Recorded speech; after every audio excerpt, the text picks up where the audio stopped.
Hello friends, welcome back to my channel. ருசிக்கலாம் நம்ம இன்னைக்கு பார்க்க போற ரெசிபி ரொம்ப சூப்பரான டேஸ்டியான சன்னா மசாலா. நம்ம ரெஸ்டாரன்ட்ல அதிகமா எல்லாரும் ஆசைப்பட்டு வாங்கி சாப்பிடுற ஒரு ரெசிபி இது. இது ரொம்ப டேஸ்டா இருக்கும். வாங்க ரொம்ப செய்யறது ஈஸி தான். வாங்க எப்படி செய்யலாம்னு பார்க்கலாம். இது செய்ய தேவையான பொருட்கள் நல்ல ஊற வச்ச கொண்டக்கடலை 1 கப், ஓவர் நைட் இல்லனா ஒரு 8 மணி நேரம் ஊற வச்சு எடுத்துக்கோங்க. கார்ன்ஃப்ளவர் மாவு 2 டேபிள்ஸ்பூன், தக்காளி 2 இந்த மாதிரி சைஸ்க்கு எடுத்துக்கோங்க. வெங்காயம் 2 பெரிய வெங்காயம், அப்புறம் 2 பச்சை மிளகாய், கொத்தமல்லி தழை 1 கப் நல்ல குட்டியாக நறுக்கி எடுத்துக்கோங்க. மிளகாய் தூள் 2 டீஸ்பூன், மஞ்சள் தூள் 1 டீஸ்பூன், மல்லித்தூள் 1 டீஸ்பூன், இஞ்சி பூண்டு விழுது 1/2 teaspoon, garam masala powder 2 teaspoon, எண்ணெய் 2 டேபிள் ஸ்பூன், கடுகு 1 டீஸ்பூன், ஜீரகம் 1 டீஸ்பூன், உடைச்ச உளுந்து 1 டீஸ்பூன், உப்பு தேவையான அளவு. இப்போ முதல்ல ஒரு ப்ரெஷர் குக்கர் எடுத்துக்கோங்க. அதில் நம்ம ஊற வச்சு எடுத்து வச்சுருக்கிற கொண்டக்கடலையை இதில் சேர்த்துக்கலாம். அதாவது சன்னாவை சேர்த்துக்கலாம். நான் 1 கப் எடுத்திருக்கேன். இந்த கப்புக்கு 2 கப் தண்ணி சேர்த்துக்கிறேன். சேர்த்துட்டு இப்போ நம்ம உப்பு சேர்த்துக்கலாம். கொஞ்சமாக உப்பு சேர்த்துட்டு க்ளோஸ் பண்ணி ஒரு 5 நிமிஷம் மீடியம் ஃப்ளேமில் ஒரு 3 விசில் வர வரைக்கும் குக் பண்ணுங்கள். இப்போது அதே டைமில் அது ரெடி ஆகட்டும். நம்ம ஒரு மிக்சி ஜாரில் தக்காளி வெங்காயம் 2 சேர்த்துக்கலாம். 2 தக்காளியும் சேர்த்துக்கோங்க. ஆனால் 1 வெங்காயம் மட்டும் சேர்த்துக்கோங்க. இன்னொரு வெங்காயத்தை நம்ம கட் பண்ணி சேர்த்துக்கலாம். இப்போ இதை நல்லா அரைச்சி எடுத்துகிட்டு வந்துடலாம். இப்போ நல்லா இந்த மாதிரி பேஸ்ட்டாக அரைச்சி எடுத்துக்கோங்க. இப்போ இதை தனியாக எடுத்து வச்சுக்கோங்க. இப்போ நமக்கு சன்னா வெந்துருச்சு. பார்த்துடலாம். பாருங்கள், சூப்பராக சன்னா வெந்துருச்சு. பாருங்கள், இதோட கன்சிஸ்டன்சி இந்த மாதிரி இருக்கணும். ப்ரெஸ் பண்ணோன்னா அந்த தோல் தனியாக நமக்கு வரணும். இந்த மாதிரி வரணும். இது கரெக்டான கன்சிஸ்டன்சி. இப்போ நம்ம கிரேவி செய்ய ஆரம்பிச்சிடலாம். இப்போது முதல்ல இதை ஃபில்டர் பண்ணி எடுத்துக்கலாம். நீங்கள் இந்த ரெசிபிக்கு இந்த நம்ம வேக வச்ச தண்ணியவே சேர்க்கணும்னா சேர்த்துக்கலாம். ஆனால் அந்த வேக வச்ச தண்ணியை வச்சு சூப்பரான ஒரு ரெசிபி செய்யலாம். எப்படி செய்யலாம் நம்ம சேனலில் நெக்ஸ்ட் ரெசிபிஸில் பார்க்கலாம். இப்போ முதல்ல ஒரு பேன் வச்சுக்கோங்க. அந்த பேனில் கொஞ்சமாக எண்ணெய் சேர்த்து கடுகு சேர்த்துக்கலாம். கடுகு லைட்டாக பொரிஞ்சதும் அப்புறம் ஜீரகம் சேர்த்துக்கலாம்.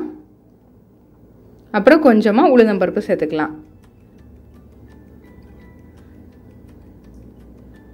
சேர்த்துட்டு இது நல்ல கோல்டன் கலரில் வர வரைக்கும், கலர் சேஞ்ச் ஆகி வரும், அது வரைக்கும் நம்ம வெயிட் பண்ணுவோம். இந்த மாதிரி மூடி வச்சு நீங்கள் அது வெடிக்கிற வரைக்கும் டைப் பண்ணிங்கன்னா எண்ணெய் தெரித்து வெளியில் வராது. அதுக்காக தான் கொஞ்சம் நேரம் மூடி வைக்கிறோம். இப்போ அடுத்து இந்த கலர் சேஞ்ச் ஆனதும் வெங்காயத்தை குட்டி குட்டியாக கட் பண்ணி சேர்த்துக்கலாம். நம்ம ஒரு வெங்காயத்தை அரைச்சி வச்சுருக்கிறோம். இப்போது இன்னொரு வெங்காயத்தை குட்டி குட்டியாக கட் பண்ணி சேர்த்தாச்சு. அப்புறம் பச்சை மிளகாவையும் 2ஆக கட் பண்ணி இதில் சேர்த்துக்கோங்க. சேர்த்துட்டு இப்போ இதை நல்லா ஃப்ரை பண்ணிக்கோங்க. இப்போ இதில் நம்ம அரைச்சி எடுத்து வச்சுருக்க வெங்காயம் தக்காளி பேஸ்ட்டு இதில் சேர்த்துக்கலாம். இப்போ இதை நல்லா மிக்ஸ் பண்ணிக்கலாம். நல்லா மிக்ஸ் பண்ணிக்கோங்க. நல்லா மிக்ஸ் பண்ணிவிட்டு அடுத்து நம்ம இதில் இஞ்சி பூண்டு விழுது சேர்த்துக்கலாம். நான் ஒரு 1.5 டீஸ்பூன் சேர்த்துக்கிறேன். சேர்த்துட்டு மறுபடியும் நல்லா மிக்ஸ் பண்ணிக்கோங்க. மீடியம் ஃப்ளேமில் வச்சே குக் பண்ணுங்கள். அப்போ தான் கரெக்டான ஒரு லெவலில் உங்களுக்கு அந்த கிரேவிலாம் நல்லா வெந்து நல்லா வரும் நமக்கு. இப்போ அதை நல்லா மிக்ஸ் பண்ணி விட்டுட்டு இப்போது மஞ்சள் பொடி, என்னென்ன பொடி ஐட்டம் இருக்கோ எல்லாம் சேர்த்துக்கலாம். ஃபஸ்ட்டு மஞ்சள் பொடி சேர்த்துருக்கேன். அப்புறம் மிளகாய் தூள் உங்களுக்கு காரத்துக்கு ஏற்ற மாதிரி கூட்டவோ குறைக்கவோ செஞ்சுக்கோங்க. அப்புறம் மல்லித்தூள், அப்புறம் உப்பு சேர்த்துட்டு இதை நல்லா மிக்ஸ் பண்ணிக்கலாம். நல்லா மிக்ஸ் பண்ணிவிட்டு நீங்கள் இதை இந்த ஆயிலெல்லாம் தனியாக பிரிஞ்சு வரணும். நல்லா தனியாக அதில் பிரிஞ்சு வரணும் இந்த மசாலா விட்டு. அந்த மாதிரி தனியாக பிரிஞ்சு வர வரைக்கும் நல்லா மிக்ஸ் பண்ணி வேக வச்சுக்கோங்க. ரொம்ப டேஸ்ட்டாக இருக்குங்க. அதே சமயம் கரம் மசாலா தூளை எப்போதுமே எந்த ரெசிபி செஞ்சாலும் ஃபஸ்ட்டே சேர்க்காதீங்க, கொஞ்சம் கடைசியாக சேர்த்துக்கோங்க. அப்போனா உங்களுக்கு அதில் ஒரு கசப்புத்தன்மை வராமல் இருக்கும்.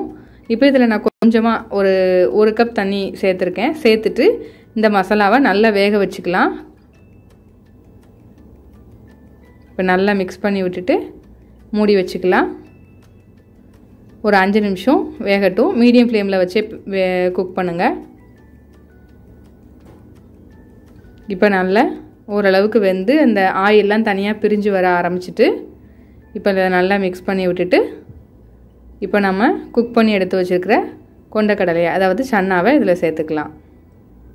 உங்களுக்கு கடையில் உள்ள மாதிரியே இந்த ப்ரௌன் கலரில் கிரேவி உங்களுக்கு வேணும் அப்படின்னா இந்த கொண்டக்கடலையை வந்து வேக வைக்கிறோம்ல, அந்த சன்னாவை வேக வைக்கும் போதே அதில் 1 டீஸ்பூன் டீ தூள் சேர்த்து வேக வச்சுக்கோங்க. ரெஸ்டாரண்ட்லலாம் அப்படி தான் சேர்த்து வேக வைப்பாங்க. அப்போ தான் அந்த கலர் வந்து நல்ல இந்த ஒவ்வொரு சன்னாலையும் சேர்ந்து நல்ல ப்ரௌன் கலரில் இருக்கும்.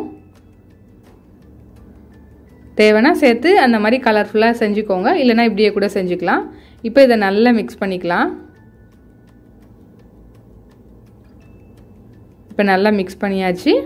இப்போ வந்து இன்னொரு கப் தண்ணி சேர்த்துக்கலாம். உங்களுக்கு கிரேவி எவ்வளோ தேவையோ அதுக்கு தகுந்தாப்புல தண்ணி சேர்த்துக்கோங்க. இப்போ நான் கரம் மசாலா பவுடர் சேர்த்துக்கிறேன். நான் ஒரு 2 டீஸ்பூன் சேர்த்துருக்கேன். இது வீட்டிலே அரைச்ச கரம் மசாலா தூள் தான். உங்களுக்கு இந்த ரெசிபி தேவைன்னா கமெண்ட் செக்ஷனில் கமெண்ட் பண்ணுங்கள். நான் நெக்ஸ்ட்டு ரெசிப்பியில் இந்த கரம் மசாலா பவுடர் எப்படி செய்கிறதுன்னு உங்களுக்கு ரெசிபி போடுறேன். இப்போ இதை நல்லா மிக்ஸ் பண்ணிக்கோங்க. நல்லா மிக்ஸ் பண்ணிவிட்டு க்ளோஸ் பண்ணி இன்னும் ஒரு 5 நிமிஷம் குக் பண்ணுங்கள். ஆல்ரெடி நமக்கு சன்னா வந்து கொண்டக்கடலை வந்து நல்லா வெந்துருச்சு. ஆனால் அந்த மசாலா எல்லாம் அதோட செட் ஆகி வரணும். அதுக்கு தான் இன்னொரு 5 நிமிஷம் வேக வைக்கிறோம். இப்போ வந்து கார்ன்ஃப்ளவர் மாவை தண்ணியில் நல்லா கரைச்சி எடுத்துருக்கேன். அதை வந்து இதில் சேர்த்துக்கலாம். நல்லா தண்ணியில் கரைச்சிட்டு சேர்த்துக்கோங்க. அப்போ தான் உங்களுக்கு கட்டி கட்டியாக ஆகாமல் கொஞ்சம் கரெக்டாக ஒன்று போல் வரும். இப்போ இதை நல்லா மிக்ஸ் பண்ணி விட்டுக்கலாம். பாருங்கள், கிட்டத்தட்ட நமக்கு இப்போது சன்னா மசாலா ரெடி ஆகிடுச்சு. ரொம்ப டேஸ்ட்டாக இருக்குங்க. இதில் நம்ம எந்த சாஸ் எதுவுமே சேர்க்கல, வீட்டில் உள்ள பொருட்களை வச்சு தான் சேர்த்துருக்கோம். ரொம்ப ரொம்ப டேஸ்ட்டாக இருக்கும். கண்டிப்பாக ட்ரை பண்ணுங்கள். இப்போ வந்து இதில் கொத்தமல்லியெல்லாம் சேர்த்துக்கலாம். கொத்தமல்லியெல்லாம் கொஞ்சம் அதிகமாக சேர்த்துக்கோங்க, அப்போ ரொம்ப நல்லாயிருக்கும். இப்போ இதை நல்லா மிக்ஸ் பண்ணி விட்டுட்டு இதை வந்து நீங்கள் சப்பாத்தி, பூரி, அப்புறம் பரோட்டா, ஏன் ரைஸ் கூட வச்சு சாப்பிட்லாம். ரொம்ப சூப்பராக இருக்கும். கண்டிப்பாக ட்ரை பண்ணுங்கள். இந்த ரெசிபி உங்களுக்கு பிடிச்சிருந்துச்சுன்னா லைக் பண்ணுங்கள், ஷேர் பண்ணுங்கள், கமெண்ட் பண்ணுங்கள். மறக்காமல் நம்ம என்ன ருசிக்கலாம் சேனலுக்கு சப்ஸ்கிரைப் பண்ணாதவங்க சப்ஸ்கிரைப் பண்ணி பக்கத்தில் உள்ள பெல் ஐக்கானை கிளிக் பண்ணி அதில் ஆளுங்கிற பட்டனை கிளிக் பண்ணிக்கோங்க. அப்போ தான் நம்மளோட ஃபியூச்சர் ரெசிபீஸ்லாம் உங்கள் நோட்டிஃபிகேஷன் லிங்க்கில் வரும். Thank you friends.